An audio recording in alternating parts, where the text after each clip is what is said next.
everybody. Today is Monday, September 1st, 2025. Luther here again on another real estate investing series. I'm gonna continue talking about contract for deeds, okay? So I'm gonna take that a little bit further. For those that don't know, we invest and sell and we manage real estate here in the Kansas City market. And one of our specialties is seller financing. I've done a number of videos talking about capital strategy and operations as it pertains to real estate and real estate investing.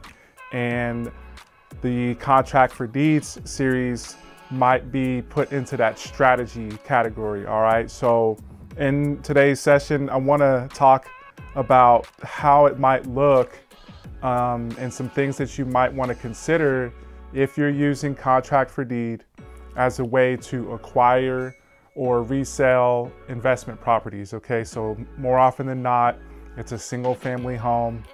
In our case, for myself and my partners and clients, we, over the last 10 plus years, have been using contract for deeds as an exit strategy, as a way to create cash flow, as a way to get, in some cases, a large down payment or upfront money. And then from there, you get to enjoy holding or owning an asset or an investment that, relative to other types of real estate investments, requires less in the way of management, and it definitely costs less as far as expenses and overhead, okay? So three big things that I want to consider, or want you to consider when you're using contract for deeds. And for the record, I'm not a CPA, I'm not an attorney. I'm just a real estate broker here in Kansas City, Missouri, and an investor as well. So you'll definitely want to consult with your advisors, whoever that may be, before you're doing this type of thing or as you're going through the process, because there's things that come up along the way, hence this video. And so, something I thought about earlier, for most of these videos, when I do these, it's usually because of a challenge or a situation that I've gone through, or perhaps a client of mine or a colleague or a business partner of mine has gone through or is currently going through. So I think this will be timely in third quarter 2025, okay? So, and when you're doing contract for deed, we got to understand that these are long-term investments, okay? A lot of times when we are using financing for the purchase or the refi, before we do contract for deed or somewhere along the way, a lot of times we have underlying debt, okay? It could be a 20, 25, or 30-year fully amortized mortgage that's in first lien position, or it could be a 25 or 30-year amortized loan that might have a balloon. In a lot of cases, there is a prepayment penalty if it gets paid off within the first 5 years. And in some cases, some investors like using adjustable rate mortgages, okay? So that's a key part, is the underlying debt. What does that look like, as you're going through the process of doing a contract for deed? Because in our case, when we do our contract for deeds, I mentioned the upfront money, the down payment money, and then I mentioned the monthly payment, okay? Usually we set ours up to where it's fully amortized, okay? So it could be 20, 25, or 30 years. And essentially it's a wrap, okay? And if the underlying debt, as I mentioned before, the first lien position debt has certain stipulations, then you have to be mindful when you're doing your contract for deeds, okay? So a key part here is the underlying debt, and then that helps you know how you can handle it, perhaps how you can structure it going forward. Because along the way, you're dealing with human beings, you're dealing with entities, businesses, and so things happen.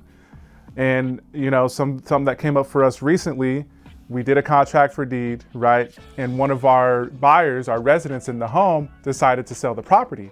Well, because of that, because they wanted to sell, they had to consult with their real estate agent. They had to consult with me as the owner, and I had to confer with my business partner as well to go through the process. So a key part here is how things are documented, okay?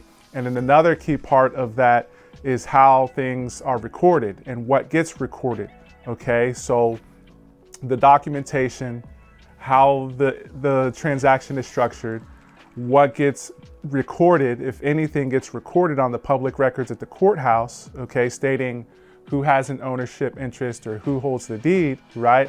That affects how we as the holder, as the investor, can move forward. And then the case that I just mentioned, how my buyer or how your buyer can then exit. Because when our buyer wanted to resell, again, they spoke with their real estate agent.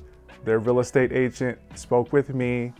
And then we had to confirm, okay, what got recorded, because, and this is pretty advanced. I've done a number of videos, as I mentioned before, about the documentation, how to structure it, how to handle it, and so forth. But a key part that I want to highlight here is the chain of command, or the chain of title, okay? So if you own a property and it's in your LLC, okay, the warranty deed or the deed is usually going to be in your LLC. That's what gets recorded, okay, showing that you own the property. Well, then if you do a contract for deed, okay, I mentioned the documents, okay, one key form is the affidavit of equitable interest.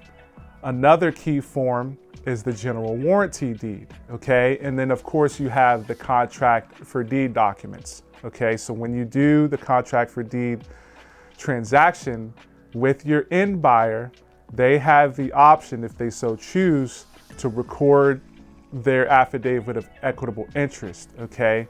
And then you as the seller, you as the current owner, needs to keep track of the general warranty deed, okay? Again, this is somewhat high level, and that's why early on I encourage you to get with your advisors, whether it's a CPA, an attorney, a mentor, or all of the above, because it's going to be helpful, okay? So in our case, when we did the contract for deed, and then our contract for deed buyers wanted to resell, okay, I had a copy of the general warranty deed in my files, in my records, okay?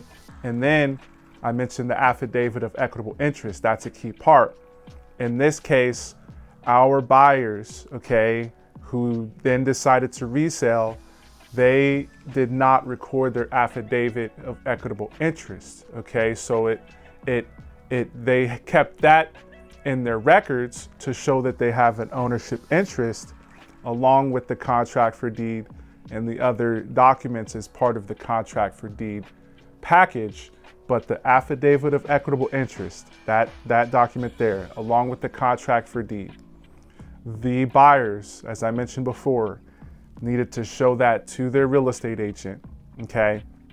And then as we went through the process, and they ended up finding a buyer to sell the property to. Even beyond that, when it came time to close, of course, the title company is going to do a title search, okay? So key part there, the title company and the real estate agent that's working with the contract for deed buyers, they need to see all those documents, okay, that the buyer has. And fortunately for us, and I don't think it really would have made that big a difference anyway, but our contract for deed buyers did not record their affidavit of equitable interest. Again, they had it in their records showing that they have an ownership interest, which allows them to resell. It would allow them to refinance. And then if they wanted to move out of the property and keep it as an investment for themselves, they could then rent the property out. And then they could also have someone step in and assume their contract for deed, or essentially take over or purchase the property subject to the contract for deed, okay? So that's another thing that I wanted to highlight. I highlighted when you have a property and you do a contract for deed, and then your contract for deed buyers want to exit and resell. That's what I described a few minutes ago. Next up, I want to talk about what that might look like if the contract for deed buyer, for whatever reason, if they decide to move out of the country, okay, if they decide something goes on in their lives, they can then have someone step in and assume their position, assume the contract for deed where they left off. And I bring this up because both of these scenarios happened within the last 3-4 months. We had a contract for deed, okay, buyer that sold their property. Me and my business partner were able to move through that process somewhat seamlessly. There were a couple snags along the way, and it came down to us being able to communicate effectively with the title company, with the contract for deed buyers, and also with their real estate agent, and we got it done.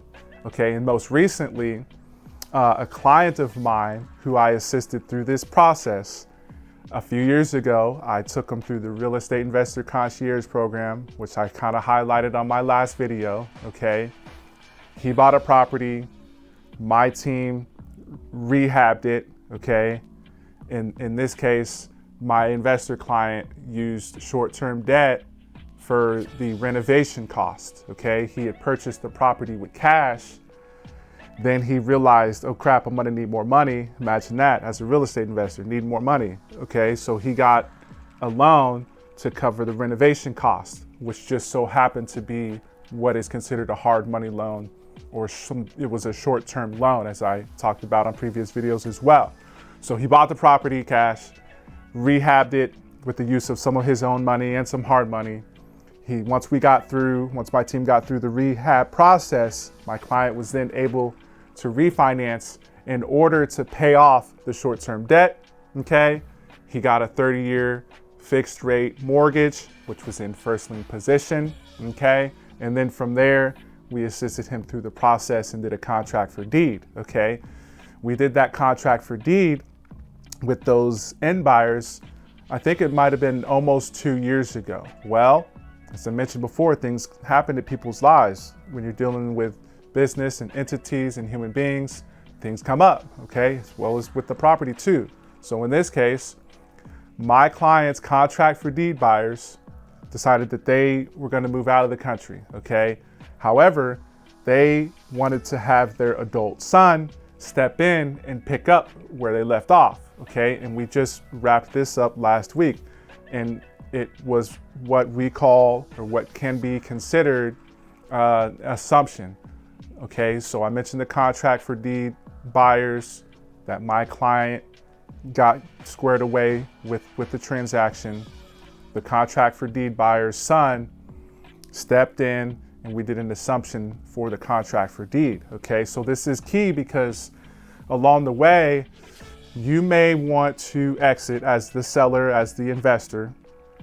Okay, you may want to refinance, okay, at some point in the future. You may have a situation where you want to be bought out, or you may have a business partner that wants to be bought out. These are things that come up regularly. And then you may have a contract for deed buyer who wants to resell, as I described before.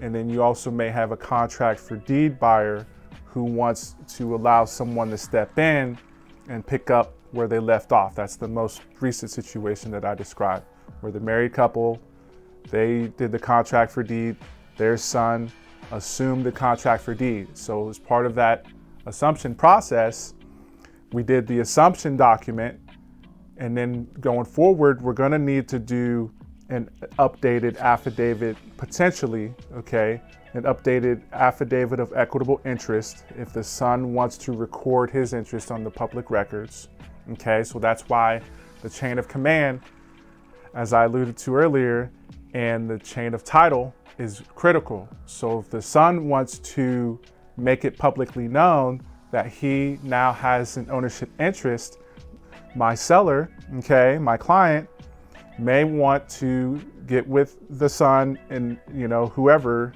can do a title search and determine if the son's parents recorded their affidavit, okay? This is pretty high level, it's somewhat advanced, and you're gonna need assistance with some part of this at some point, so, okay? So the son, we did the assumption for the contract for deed.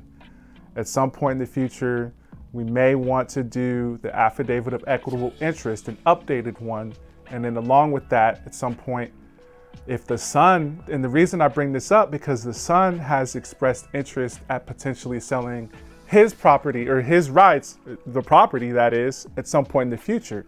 And in that case, we may need my client to do a new and updated general warranty deed showing that the son would have ownership once, as part of either a refinance, okay, if he wants to do that at some point in the future.